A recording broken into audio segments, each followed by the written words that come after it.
Hello, and welcome to Self-Match. My name is Amanda, and I'm part of the Self-Match team. Today, I'd like to teach you how to compile a custom survey in Self-Match. I'll be acting as a user, Angela Stone from Hawaii. I've created this user for demonstration purposes. She will be sending a survey to her partner, Ryan Wilford. So let's begin. I'm already logged in as Angela. Now I need to click this link to go to her dashboard. Whether you're a gold or platinum member, you'll have your own dashboard. Here's Angela's profile. She's already uploaded a great picture. You can see her name, her age, where she's from, her email, and that she's a current member of the dating site Zoosk, which is probably where she found Ryan.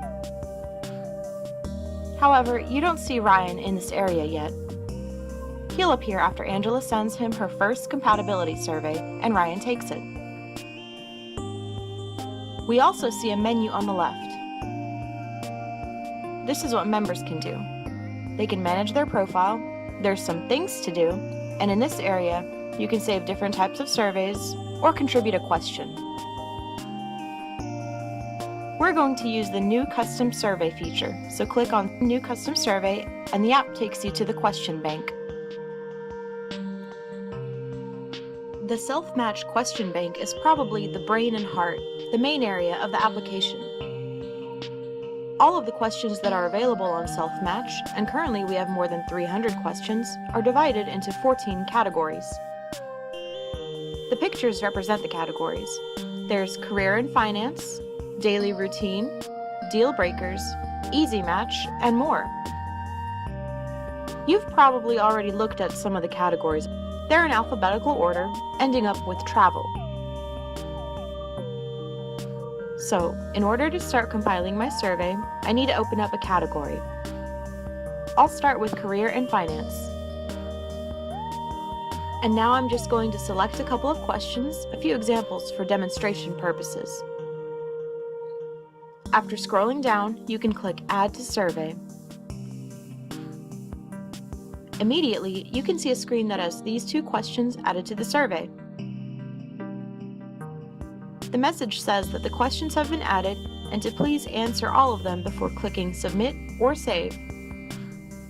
Of course, you can save the survey in case you ever want to add more questions later. There are actually 3 ways to add questions to your survey. I'm going to show you the first one, so I'll click on Add Questions from Question Bank and go back to the categories.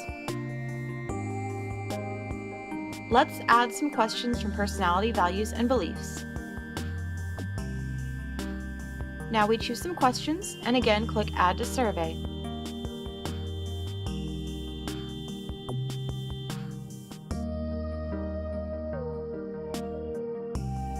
Now my survey has 5 questions, and I think I'm going to add one more category.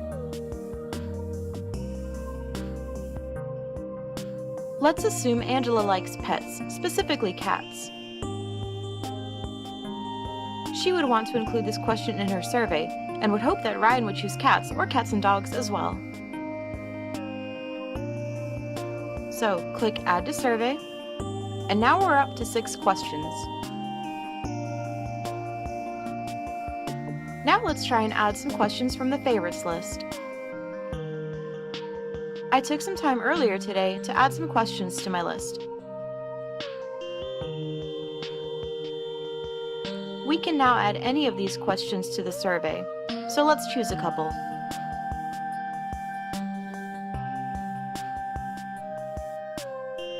Again, we click Add to Survey, and now our survey is up to 8 questions.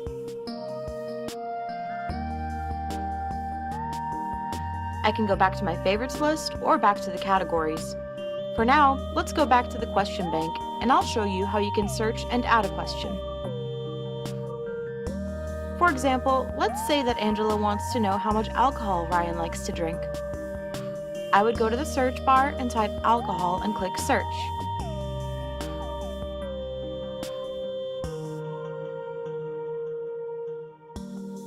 Four questions come up relating to the topic.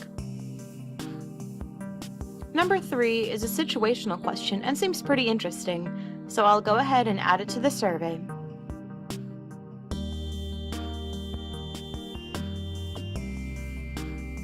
Now we have 9 questions in the survey. This may not be enough to conduct a thorough compatibility assessment, but for now it'll do as an example. I can save the survey for later or submit it right away. Before I submit, however, I need to answer all of the questions myself. When completing a survey, take some time to really read the answers and select the ones that best fits you. Now we can click Submit Survey and I'm taken to the submission form screen. All I have to do is type in Ryan's name and his email address.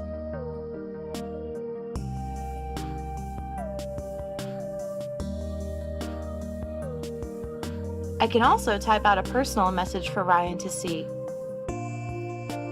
This message will be different depending on your relationship to your partner.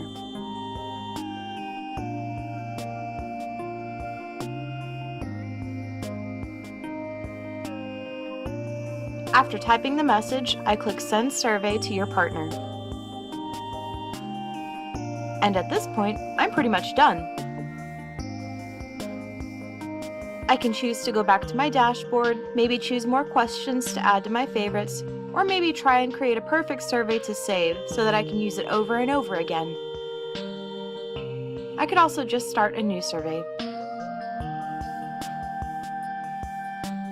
For now, I'm going to log out and we're going to check Ryan's inbox to see what kind of message he got from Selfmatch. Let's close the site and here's Ryan's inbox. He's already got an email from Selfmatch. This is what a typical message from the site will look like. It will tell the receiver who the sender is and give instructions on how to complete the survey as well as what the results mean. The email also shows the personalized message sent out with the survey. If you send a survey and your partner has trouble finding it in their inbox, ask them to check their junk mail or spam folders, as sometimes the emails may end up there. So now, let's take on Ryan's role. I'll click here and I'm given an option to upload a photo.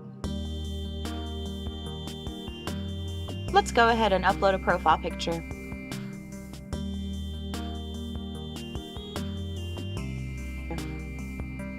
I'll click Save Image and now I'm taken to the survey and must answer the questions as if I were Ryan.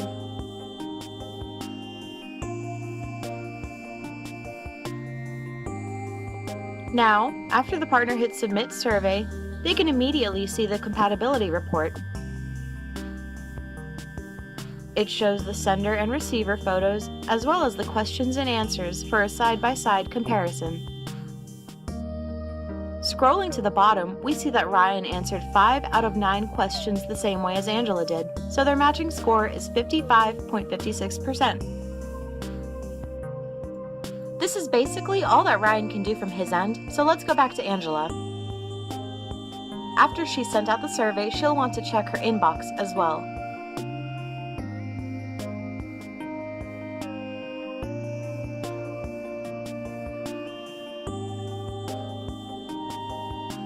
You can see a notification from Selfmatch.